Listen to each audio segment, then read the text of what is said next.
today's job, we've got to repair a leaking mains connection point.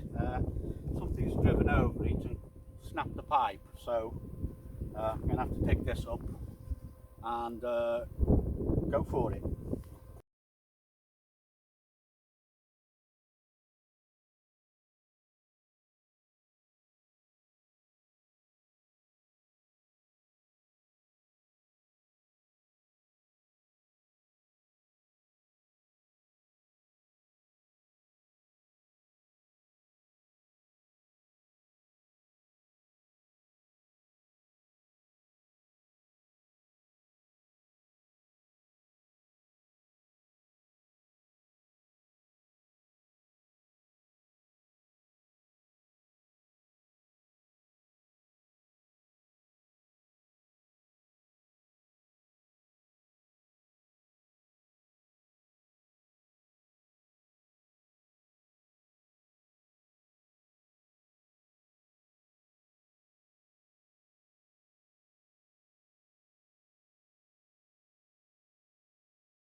So that's that done.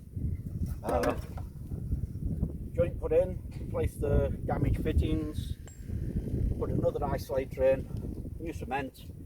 Now you might be wondering why I was just pouring powder on that in the time lapse. It's a special cement, it's hydroscopic, it sucks all the water up out of the ground so that you don't have to wet it down too much. So that's that job done, on to the next.